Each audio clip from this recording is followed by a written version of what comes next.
Today in Annapolis, a courtroom turn in a high-profile ICE incident, a push for political clarity in the State House, and a historic home headed for healing work with horses. I'm Dean Bark. Welcome to the City Report with Dean Bark here in Annapolis. Let's get down to business. Okay, first up, Baltimore man pleads guilty to vehicle damage after being shot by ICE. Tiago Alexandre Souza Martins, a 30-year-old Baltimore resident and Portuguese citizen, pleaded guilty to damaging two federal vans in Glen Burnie. ICE, the Federal Immigration Enforcement Agency, approached Souza Martins in December 2025. He tried to drive off, collided with the vehicles, and ICE agents fired, critically injuring him. Time to dig into the details. He arrived in the U.S. in 2008 at age 13 and later overstayed his visa. He's now in ICE custody, and a federal judge sentenced him to 3 months for the property damage charge, time he has already served. The U.S. Marshals Service, the federal law enforcement arm of the courts, took him into custody in January 2026. Notably, one disputed point from early reports, ICE initially said a passenger was in Souza Martins' car. That turned out to be incorrect. Context matters. Court filings and advocates cite an abusive home environment in the U.S., and there's an allegation his father took his passport to claim him as a dependent. Let's cut to the chase. This case underscores the complexities of immigration enforcement and the gaps people fall through. The takeaway: this is a stark reminder of the urgent need for clearer immigration policies. Moving on.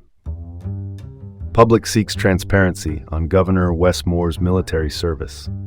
Governor Wes Moore, Maryland's chief executive, is facing a reader poll asking for clearer details about his military record. It sparked a wider debate about transparency and accountability in leadership. The point here is simple. When voters ask for specifics, leaders do well to answer plainly, because public interest can quickly reshape political perception and the day's agenda in Annapolis. Opinion in politics, transparency isn't just a bonus, it's a necessity. Let's pivot to the next story. Tristan Butterfield's unconventional path revives Ethos wine brand. Tristan Butterfield, a University of Notre Dame physics graduate turned winemaker, took the scenic route into the cellar after a formative trip through Australian vineyards. Chateau Ste Michelle, a major Washington state winery, brought him on after he literally cold-called his way into the industry.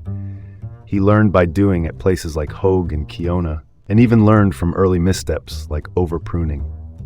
Ethos, the resurrected Ste Michelle brand, known for a distinguished Cabernet blend, relaunched in 2022 under the Wyckoff family, longtime stewards in Northwest wine. Butterfield now sources grapes from top Washington sites, including Horseheaven Hills and Red Mountain, producing about 1,000 cases a year, a $70 bottle aimed squarely at restaurant lists. If you spot Ethos on a downtown Annapolis menu, that's the backstory in your glass. My 2 cents. Butterfield's journey proves passion and persistence can transform industries.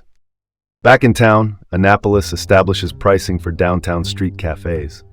City Hall, the seat of our local government, has set a pricing framework for the outdoor cafe program downtown. The goal is to support small businesses while elevating the experience for residents and visitors near the harbor.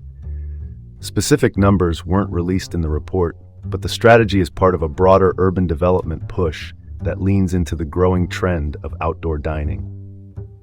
Expect more tables, more foot traffic, and with luck, more steady revenue for brick and mortars. Smart urban planning makes cities more livable and vibrant, and yes, food tends to taste better with a harbor breeze.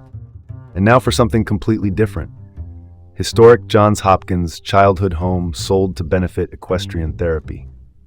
Johns Hopkins, the Baltimore philanthropist, grew up on that property, an equestrian therapy nonprofit, a group that uses horse-assisted activities to help people heal and build skills, has purchased it for therapeutic programs. The plan blends preservation with purpose, keeping a historic site active while delivering community services that meet modern needs. Opinion: transforming historic spaces for contemporary needs is a win for communities.